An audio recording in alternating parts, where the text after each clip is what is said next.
चमोली जिले के दीवाल प्रखंड का आपदाग्रस्त गांव कोलिंग के ग्रामीणों का आखिरकार एक बार फिर सब्र का बांध टूट गया और आपदा प्रभावित ग्रामीणों के एक शिष्टमंडल ने तहसीलदार थराली के माध्यम से जिलाधिकारी को अपना दुख भरा पत्र भेजते हुए आगामी त्रिस्तरीय पंचायत चुनाव का पूर्ण रूप से बहिष्कार करने की चेतावनी दी।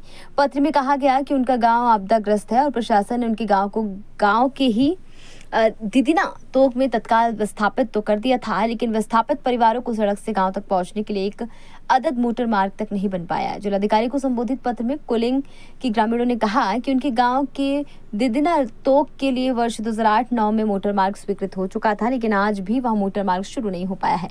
ज्ञापन में बताया गया है कि इसके पूर्व भी कोलिंग के ग्रामीणों ने लोकसभा चुनाव का भी बहिष्कार किया था, लेकिन क्षेत्रीय विधायक एवं अन्य जनप्रतिनिधियों के आश्वासन पर उन्होंने लोकसभा चुनाव में मतदान किया था, लेकिन इसके बाद भी उनकी अनदेखी की जा रही है। ग्रामीणों ने कहा कि उनके विस्थापन गांव में अभी तक भी बच्चों के लिए स्कूल नहीं बना है, जिस कारण स्कूल के बच्चों को हर दिन जंगल, नालों और पहाड़ी खतरनाक पैदल मार्ग से दूर अपने पुराने आपदाग्रस्त गाँव कुलिंग के पुराने जर्ज स्कूल भवन में पठन पाठन के लिए जान जोखिम में डालकर आना जाना पड़ता है, जिस कारण उनको हमेशा अपने बच्चों की चिंता सताए रहती है। ग्रामीण दुखी होकर कहते हैं कि सरकार की ओर से उनके साथ ऐसी अनदेखी तथा लापरवाही का बर्ताव किए जाने से उनके पास आगामी त्रिस्तरीय पंचायत चुनाव का बहिष्कार करने की और आंदोलन करने के अलावा रास्ता भी नहीं है।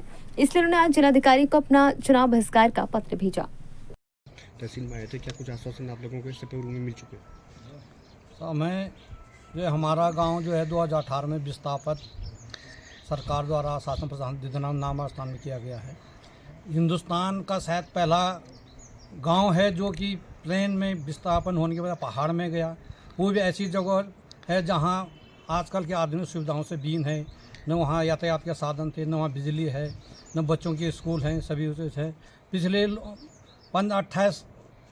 18 साल से हम रोड की मांग कर रहे हैं वहाँ, जबकि रोड स्वीकृत है, पैसा भी उसके लिए स्वीकृत है और क्षतिपूर्ति भूमि हमने वहाँ विभागों को दे दी है, लेकिन वो जो है रोड का काम शुरू नहीं हो रहा है, जिससे कि हमारे बूढ़े बुजुर्ग वृद्ध महिलाएं बच्चों के लिए आने जाने में दिक्कत हो रही है।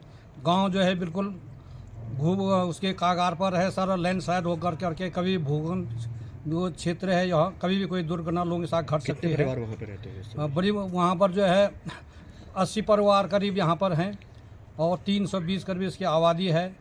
और लोग सरकार का पलायन न करो, हमने तो ये आशा की थी कि भाई जिसे पहाड़ों में पलायन रुकेगा और लोग पहाड़ों में रहेंगे हर चीज़ का, लेकिन सरकार हमें जो है ये विस्थापन करके छोड़ दिया है। 4 लाख रुपया था, 4 लाख रुपये में क्या आदमी करेगा, क्या अपने आप बच्चों को पालेगा, ज़मीन चलेगी, मकान चलेगी, क्या उसमें मकान बने, क्या? और हम तब फिर भी लगे हुए हैं। पिछले लोकसभा चुनाव में हमने यही कहा था कि भाई हम रोड नहीं तो वोट नहीं है।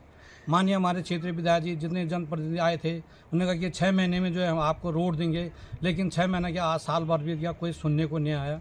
ना हमारे जनप्रतिनिधि आ रहे हैं, वहीं से बगल के गांव वहाँ जाते हैं, लेकिन वहाँ पर कभी भी कि भाई हम आपको आपके समस्याओं का समाधान कर रहे हैं। इसलिए हमने इस बार ये किया कि जब प्रजातांत्रिक सुविधाएँ हमें नहीं है तो हम ये आज प्रजातांत्रिक जो त्रिस्तरीय चुनाव हैं उसमें भाग न लेकर के अपना बहिष्कार करेंगे। अगर सरकार रोड देगी तो भाग लेंगे, नहीं तो सरकार के तो हम उनके नागरिक हैं, तो हमारे तो सरकार नहीं है। बस यही मेरी आपके माध्यम से शासन प्रशासन को पहुँचे हैं और आपने चुनाव बहिष्कार का ऐलान किया है। क्या आप लोगों की मांगे हैं, क्यों आप चुनाव बहिष्कार पे उतारोगे? हम लोग चुनाव का बहिष्कार इसलिए करना चाहते हैं कि 2008 में जो है दिदिना कुलिंग मोटर मार्ग जो है स्वीकृत हुआ था और तब से आज तक जो है वहाँ पर जो है किसी प्रकार की यातायात की सुविधाएं नहीं हैं। दूसरा 2018 में जो है वहाँ पर आपदा आई थी। शासन प्रशासन सरकार ने जो है वहाँ पे जो है पूर्ण तरीके से जो है गांव वालों का जो है विस्थापन करा, लेकिन आज तक वहाँ पर मूलभूत सुविधाएं नहीं, सड़क नहीं है, वहाँ पर हॉस्पिटल की कोई सुविधा नहीं है, वहाँ पर जो विद्यालयों की सुविधा नहीं है। जो विस्थापित बच्चे हैं आज भी जो है हमें इतनी बड़ी दिक्कत है कि हम लोग जो है बरसात के टाइम पर जो है कैसे उन बच्चों को वहाँ पर विद्यालय में पढ़ाएं, कैसे हम अपने बच्चों को जो है वहाँ पर शिक्षा दें।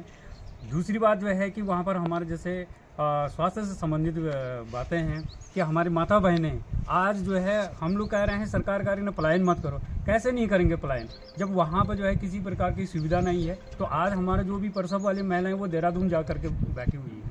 तो इसलिए जो है कई कारण ऐसे हैं कि जिससे कि हम लोग जो है जब हमें जो है इस प्रकार की मूलभूत सुविधाएं दी नहीं गई या हमको विस्थापन करने के बाद जो है हमारे कोई सुध नहीं ली गई, तो हमें क्या प्रधान चाहिए, क्या क्षेत्र पंचायत चाहिए, क्या जिला पंचायत, कुछ नहीं चाहिए हमारे लिए।